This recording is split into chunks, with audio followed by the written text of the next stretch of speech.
കുറച്ച് മുളക്, ഉള്ളി എടുത്തിട്ടുണ്ട്, ഇഞ്ചി, ഒരു ചെറിയ ഇഞ്ചി എടുത്തിട്ട്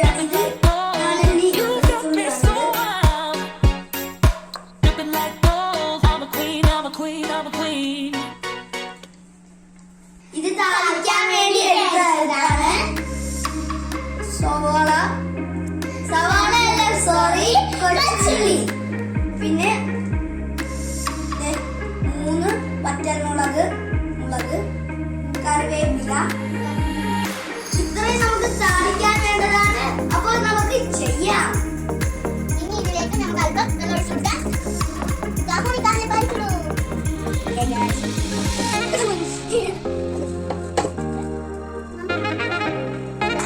ഇത്രയും പരിപാടി ചെയ്തെടുക്കാം.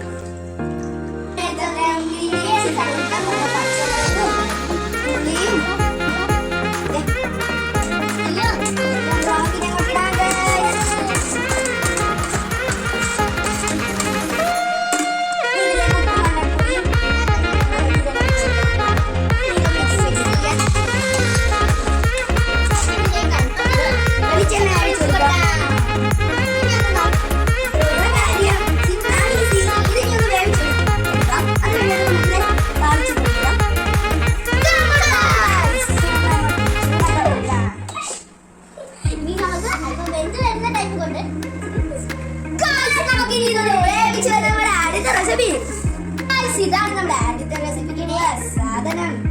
ഞങ്ങളിവിടെ പരിപ്പെടുത്തിട്ടുണ്ട്. പിന്നെ നിങ്ങൾക്ക് ആവശ്യമുള്ളത്രയും പരിപ്പിന്റെ അളവ് കൂടുന്നത് നിങ്ങൾക്ക് എത്ര വേണമെങ്കിൽ ഇതിനത്രയും മസാല എടുക്കാം. ഇപ്പൊ നമ്മൾ ചെയ്യാൻ പോകുന്ന കറി ചപ്പാത്തിക്കും പൂരിക്കും കഴിക്കാൻ പറ്റുന്ന കറിയാണ്. ടേസ്റ്റിയാണ്. ഒരു കപ്പ് നമ്മൾ നേരത്തെ പോലെ ഒരു കപ്പ് നമ്മൾ പരിപ്പെടുത്തിട്ടുണ്ട്. അതിലേക്കുള്ളത് ഒരു തക്കാളി, അല്പം സവാള, ഒരു സവാള, കറിവേപ്പില,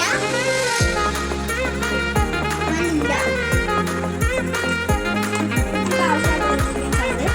മസാലകൾ അല്പം മഞ്ഞൾപ്പൊടി, മസാല,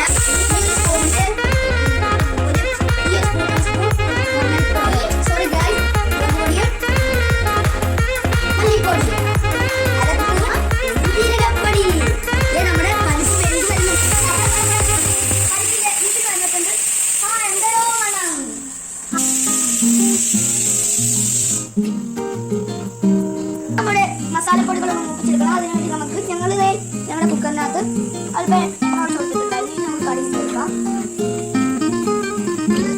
ഇട്ടാ പൊട്ടും, ഇംഗ്ലീഷ് വിട്ടാ പൊട്ടുന്നു.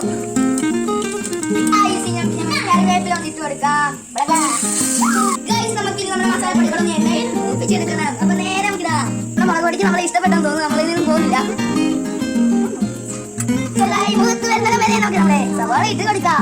നല്ല മുളക് മൂത്ത സ്മെല്ല് വരുന്നുണ്ട്. നമ്മുടെ സവാള ഇങ്ങോട്ട് ഇങ്ങനെ വരച്ച് കൊടുക്കാം. നമുക്ക് പരിപ്പിട്ട് കൊടുക്കാം. മിക്സ് ചെയ്യാം.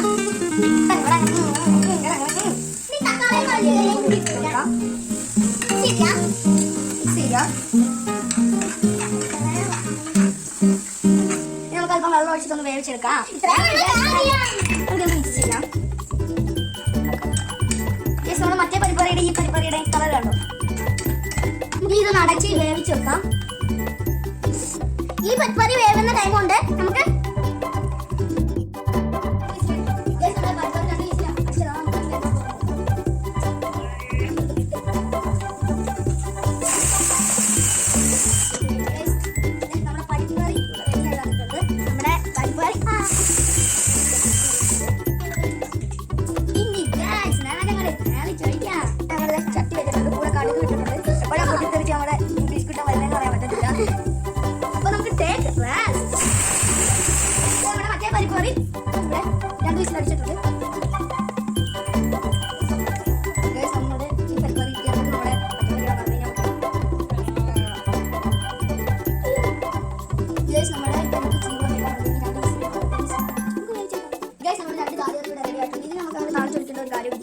അല്പം ഉപ്പ് ആവശ്യത്തിനുള്ള ഉപ്പ് രസം എല്ലാം ഉണ്ട്. സോറി ഗൈസ്, പുളിയും എരിവുകളിലേക്ക് ഒരു കറിയാണിത്. താഴ്ചതൊന്ന് മിക്സ് ചെയ്ത് കൊടുക്കാം.